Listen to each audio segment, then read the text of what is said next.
Estamos en esta mañana aquí reunidos para darle la gloria y la honra a nuestro Señor Jesucristo. Así que iniciando este momento vamos a orar, vamos a pedirle al Señor que nos hable, que nos guíe, que sea su Santo Espíritu convenciéndonos de pecado, de justicia y de juicio. Vamos a orar. Dios bueno y eterno, tú que estás en tu trono, oh Dios, tú que eres Rey de reyes y Señor de señores, a ti te damos infinitas gracias en esta mañana, Señor, por habernos convocado a este lugar, Señor, para darte gloria y honra. Te suplico, bendito Dios, que primero que todo, Señor, uses mi vida para hablar de tu amor, de tu paz, pero también de tus juicios. Un día tú volverás, oh Dios, para llevarte a tu pueblo, y así estaremos contigo para siempre. A cada uno de mis hermanos, Señor, que seas tú hablando a sus corazones, hablando a cada una de nuestras vidas, oh Dios, porque lo necesitamos. Solo tú das vida, Señor, te suplicamos que des vida en esta mañana, para la gloria y honra. Te lo pedimos en Cristo Jesús. Amén. Bueno, mis hermanos, seguimos estudiando el libro Sí, Jesús. Para el día de hoy, familia, tenemos los puntos 4, 5 y 6.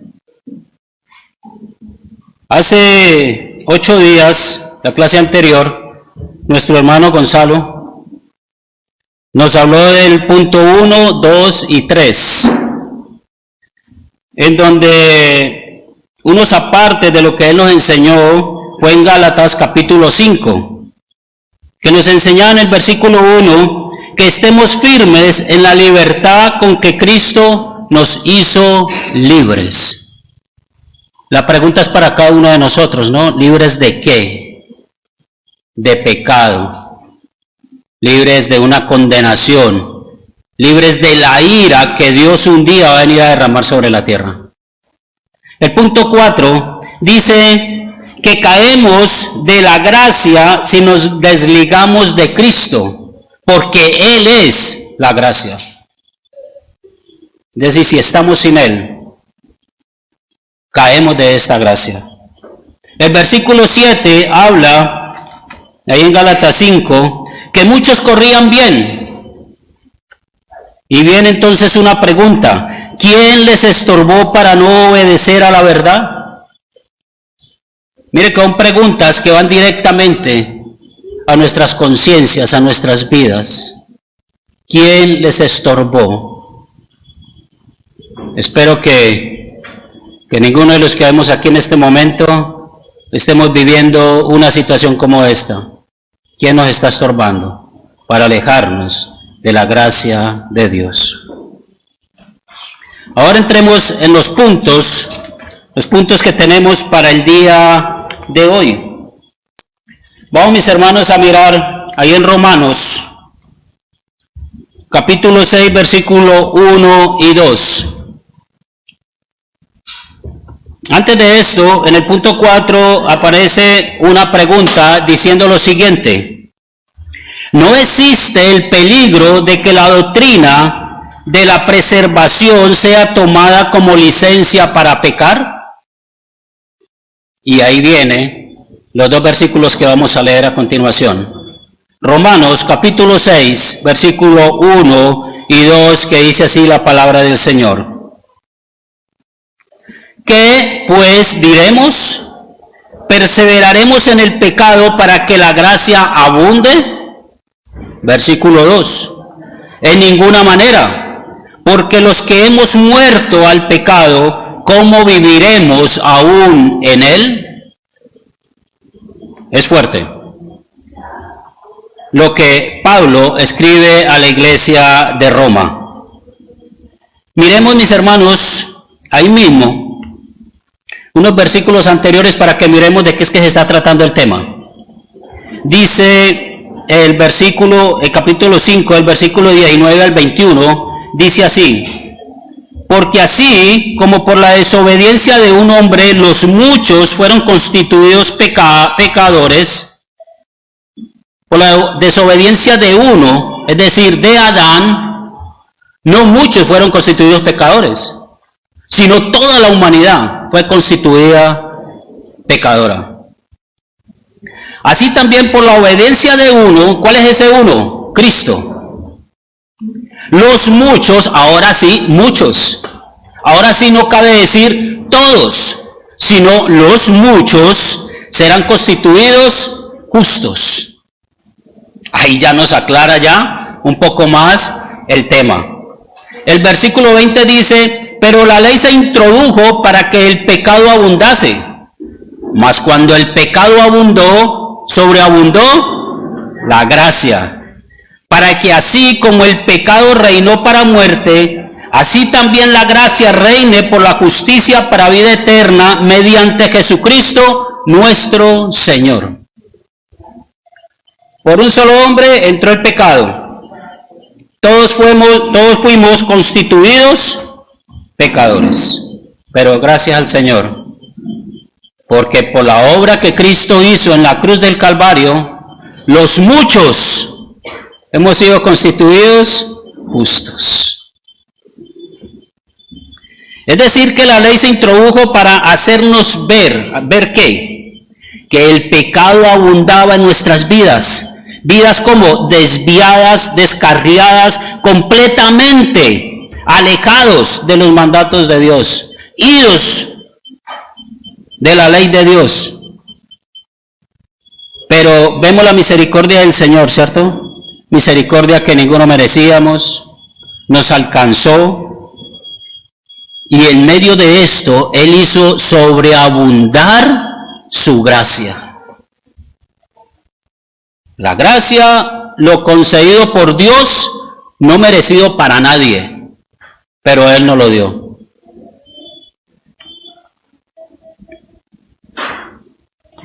En donde reinaba el pecado para muerte, ahora reina la gracia por la justicia, por Jesús, por nuestro Señor, por Jesucristo. Ahora reina para el pueblo de Dios una esperanza viva. Seguro, mis hermanos, de que si hacemos la pregunta, ¿alguno merecía esto? No hay quien pueda decir, sí, yo lo merecía. Porque la verdad, mis hermanos, ninguno merecíamos la gracia del santo y único Dios. Por tanto, mis hermanos, Romanos capítulo 6, versículo 1 y 2, cuando nosotros leemos el contexto, ¿qué vamos a decir entonces con las palabras que el Señor nos dejó allí? ¿Continuaremos en lo mismo? ¿En qué es lo mismo? En saber de que por un hombre toda la humanidad fue condenada. ¿Vamos a continuar en esto? ¿Continuaremos? ¿Seguiremos viviendo en el pecado? ¿Y pecamos aún más intencionalmente para que la gracia de Dios abunde aún más en nuestras vidas? ¿Podemos llegar a pensar esto en algún momento? Bueno, si yo peco más, Dios me va a dar más gracia. Error. Porque ya hemos conocido desde a dónde empezó el pecado. ¿Cuál fue el pago por el pecado? ¿Quién fue a la cruz para que tú y yo fuésemos libres de esto?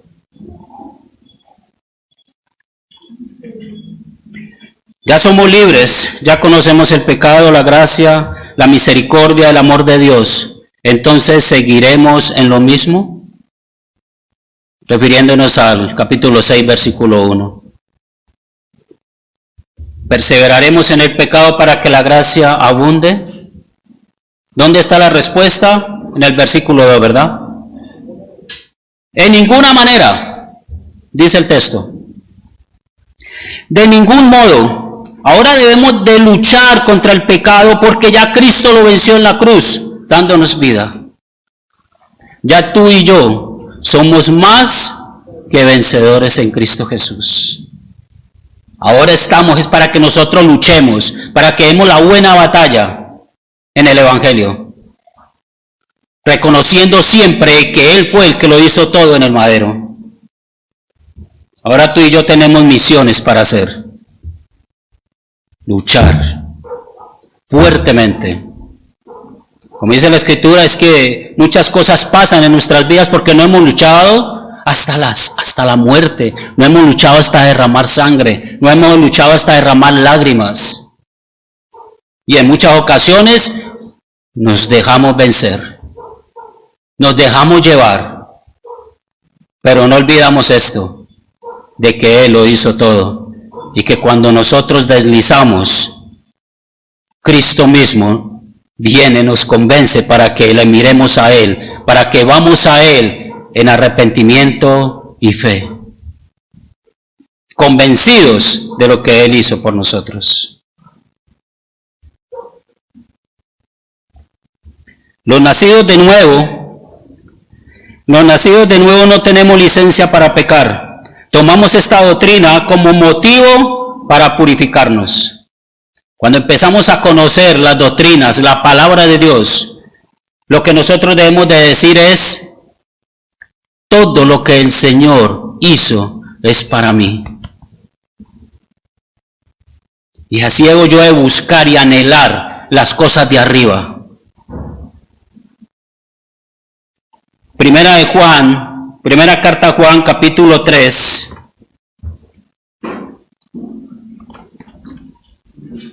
Veamos, mis hermanos, lo que dice Primera de Juan, capítulo 3, del versículo 1. Primera de Juan, capítulo 3, del 1 al 3. Dice así la palabra del Señor. Mirad cuál amor nos ha dado el Padre, para que seamos llamados hijos de Dios. Por esto el mundo no nos conoce, porque no le conoció a Él. Amados, ahora somos hijos de Dios, y aún no se ha manifestado lo que hemos de ser. Pero sabemos que cuando Él se manifieste, seremos semejantes a Él, porque le veremos tal como Él es. Y todo aquel que tiene esta esperanza en Él, se purifica a sí mismo, así como Él es puro. ¿Qué ha hecho Dios con nosotros? Ha derramado de su amor en nuestros corazones. Nos llama como hijos. Eso es para que nosotros estemos convencidos día a día de lo que necesitamos hacer y vivir, como lo que somos, como hijos, como redimidos, como santificados. Nos otorga perdón y vida eterna en Cristo Jesús. Nos da la esperanza bienaventurada. ¿De qué? De que un día le veremos a Él tal y como Él es.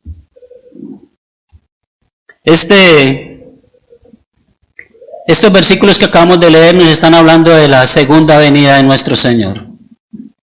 Maranata, Cristo viene. Él viene. Es que nos preguntemos a nosotros mismos: ¿le estoy esperando? ¿Anhelo su venida? ¿O todavía no quiero que venga, Señor, porque quiero seguir disfrutando de los deleites de este siglo, de este mundo? Los hijos del Señor, así como nos habla en Apocalipsis, que dice que la iglesia y el Espíritu dicen que sí, ven, Señor Jesús. Debemos de anhelar su venida, los hijos de Dios, sin temor. El Hijo de Dios debemos de estar convencidos de lo que somos. Si no estamos convencidos hoy de que somos hijos del Señor, podemos mirarle a Él y decirle: Señor, ten piedad de mí, ten misericordia de mí. Hoy es un día perfecto, agradable, para que nosotros vamos a nuestro Señor y le pidamos ayuda el que va a Él con un corazón contrito y humillado, Él no lo desprecia jamás. Pero mire lo que dicen mis hermanos, ahí mismo en la carta de Juan, el versículo 8. Dice así: el que practica el pecado es ¿de quién? Del diablo. Porque el diablo peca desde el principio. Para esto apareció el Hijo de Dios, para deshacer las obras del diablo. El diablo siempre ha pecado, ¿verdad? Pero precisamente por eso apareció el Hijo de Dios. Para deshacer, para desaparecer esas obras en quienes, en nosotros como pueblo, como hijos, para que ahora nosotros digamos: yo ahora tengo vida, ahora tengo esperanza, mi Redentor vive, ahora ya no estoy solo, ahora Él está conmigo, ahora Él está con nosotros. Pero los que practican el pecado, que viven, que se deleitan en el pecado, que no tienen temor de Dios, que niegan a Dios, a ellos les espera una condenación eterna. Pero a nosotros nos espera, tenemos una esperanza viva de que vamos a estar con Él para siempre. Miremos, mis hermanos, lo que pasó con dos hombres. Ahí en Primera de Timoteo, miremos Primera de Timoteo, mis hermanos, por favor.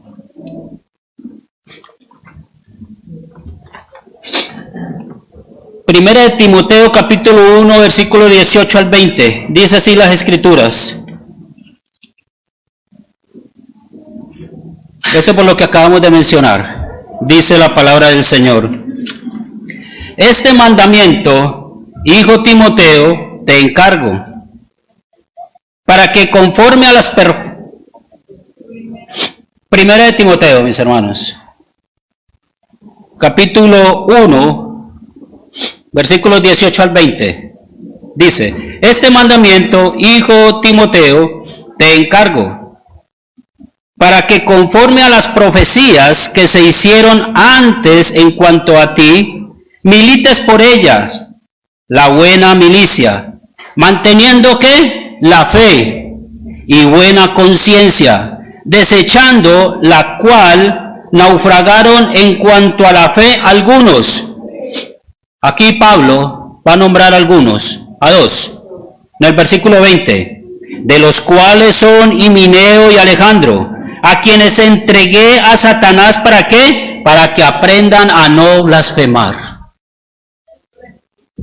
Estas personas que pasando el tiempo se mostraron, Dios sacó a la luz lo que había en ellos.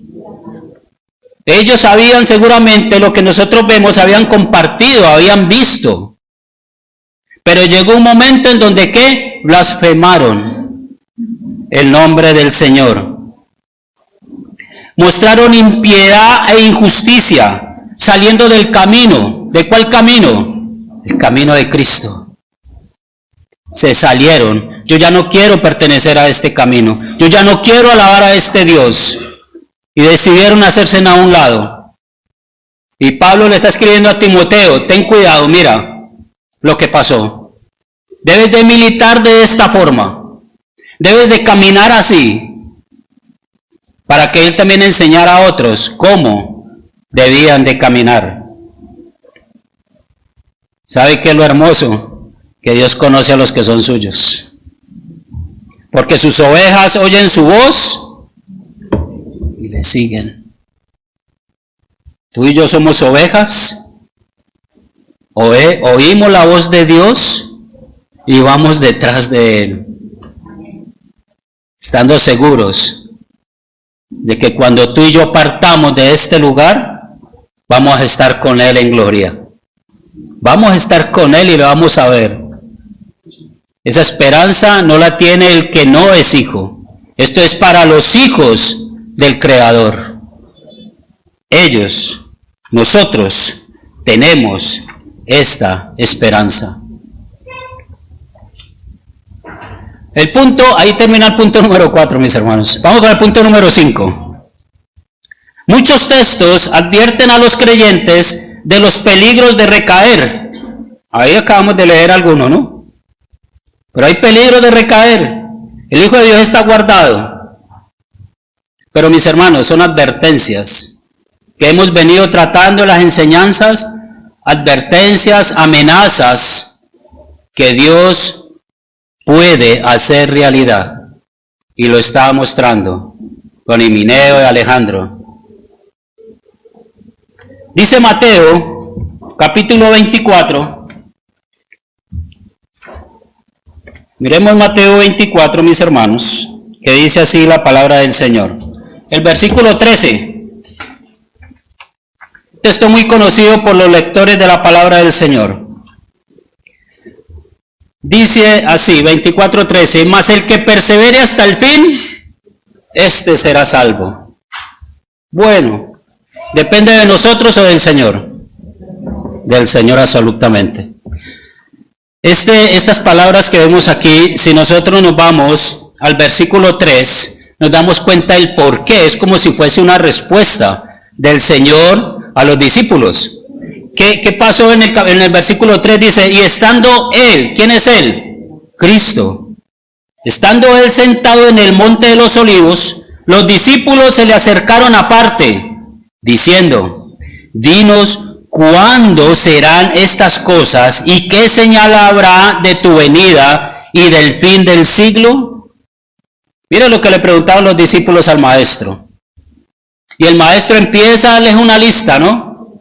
¿Vendrán qué? Falsos profetas, rumores de guerras, falsos maestros, engañadores. Les está dando una lista impresionante. Y si nosotros hoy día nos sentamos a analizar, decimos, oh Dios, tantas cosas han pasado ya, de que la venida del Señor está cerca. De pronto muchos digamos, pero es que falta mucho, ¿cuántos hay que están hablando de la venida del Señor a más de 2000 años, cierto? Pero el Señor dice, he aquí vengo pronto. Y nosotros lo que hacemos es creerle a Él, que Él viene pronto por su iglesia, por su pueblo. Entonces, lo que el Señor les estaba dando a los discípulos eran ¿qué? Señales antes del fin. Principios de dolores. De lo que el Señor nos está guardando. Este texto parece que contradice la doctrina de la preservación. Parece.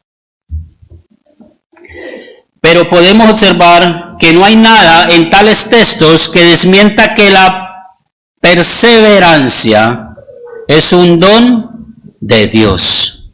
Es decir, de que Dios nos da esto para que nosotros luchemos, perseveremos, busquemos, anhelemos las cosas de Dios. Para que cada día estemos más y más convencidos y anhelemos su venida. Es un don de Dios. Los textos no nos dicen que los elegidos no perseveran. Nosotros perseveramos. Pero porque Él mismo nos lo ha dado.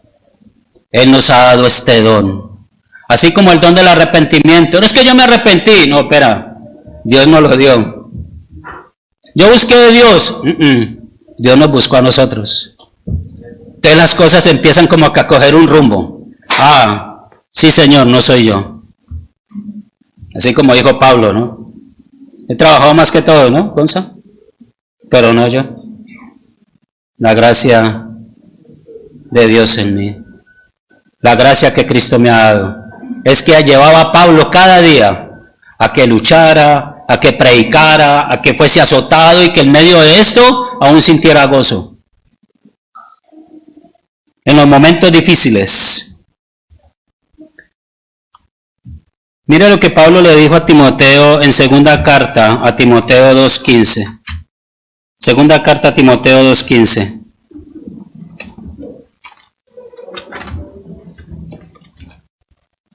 Dice la palabra del Señor así. Esto es para ti, esto es para mí.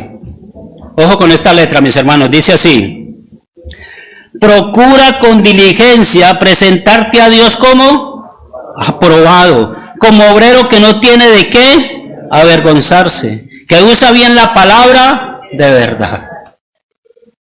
Esto es lo que le estaba diciendo Pablo a Timoteo. Es decir, qué hombre, qué joven tan bien instruido, bien preparado en la palabra. Pero aún así Pablo le estaba dando sus recomendaciones. Preséntate, tú, sé diligente, lucha por ser aprobado, esfuérzate. Porque ese esfuerzo que tú y yo hacemos no será en vano, mis hermanos. No es en vano.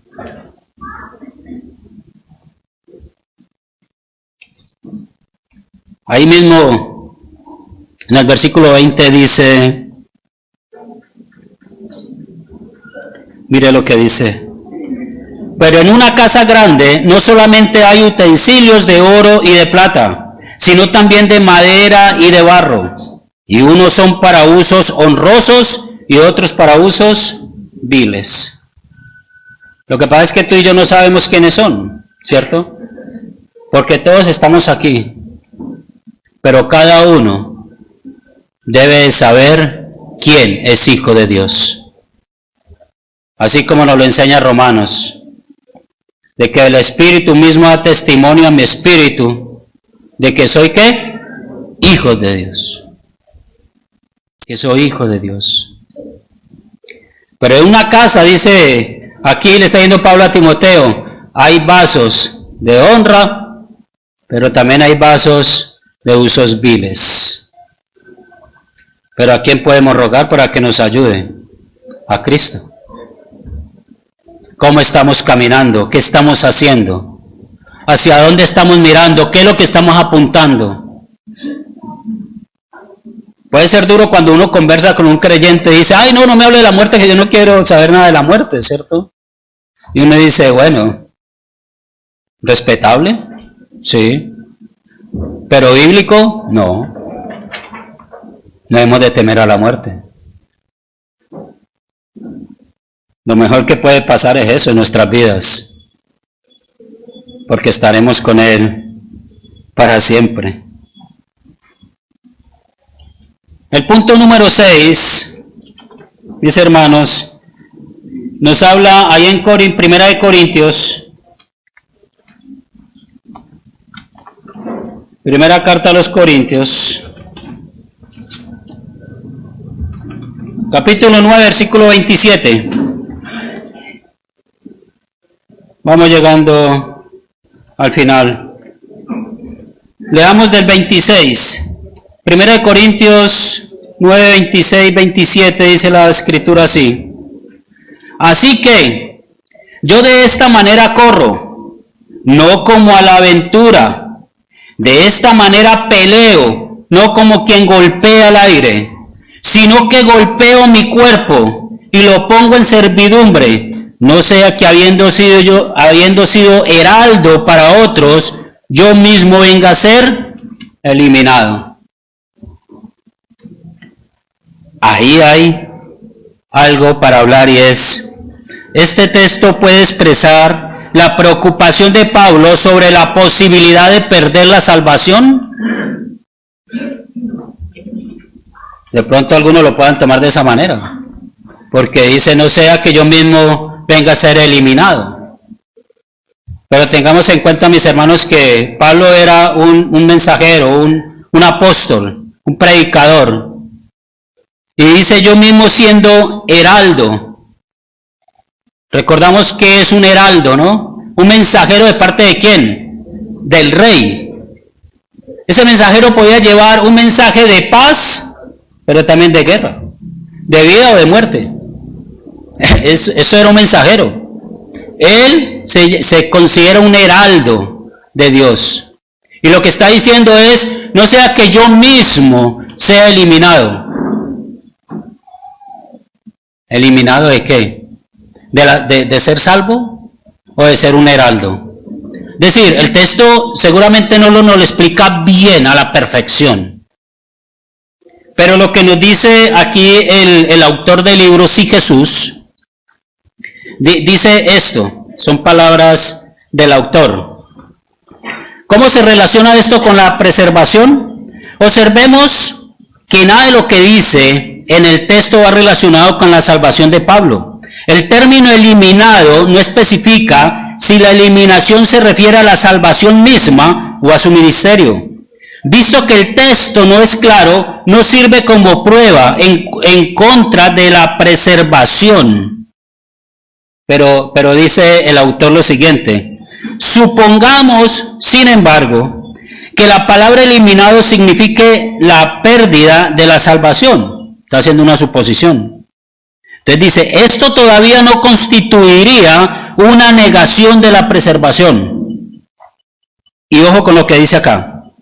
Solo mostraría que Pablo reconoció la importancia de aplicar los medios de perseverancia hasta el fin. Así que el versículo no contradice la doctrina de la preservación.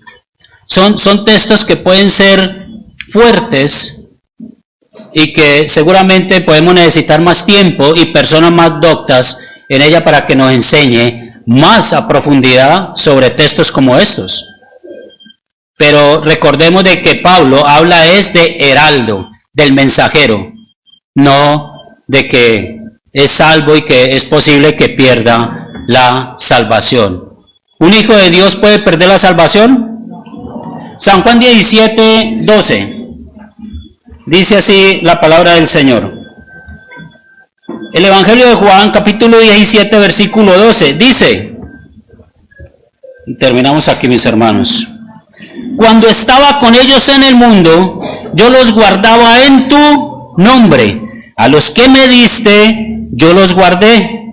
Y ninguno de ellos se perdió, sino el hijo de perdición, para que la escritura, ¿qué? Se cumpliese. ¿Cuántos se perdieron?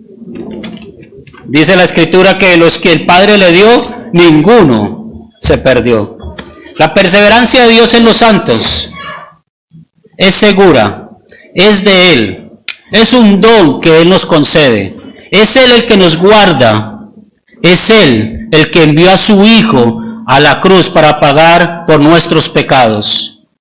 Esto significa, mis hermanos, que estamos seguros porque estamos en las manos del único y sabio Dios, en el soberano, el que creó en el principio los cielos y la tierra, el que nos dio aliento de vida, al Rey de Reyes y Señor de Señores. Solo a Él sea la gloria por los siglos de los siglos. Amén. Vamos a orar, mis hermanos. Dios, te damos gracias. Gracias por tu palabra, oh Dios. Gracias por lo que tú haces en medio de nuestras vidas. Gracias por lo que nos has dejado aquí escrito, Señor, en esto que nosotros llamamos las santas escrituras, la Biblia, que es tu palabra, Señor. Que es lo que tú has dejado allí plasmado para cada uno de nosotros, para seguridad, para convencernos, pero también para que entendamos que un día tú vendrás a hacer justicia sobre toda la tierra y también llevarás a tu iglesia contigo para siempre. Te damos infinitas gracias, oh Dios, en Cristo Jesús. Amén. Amén.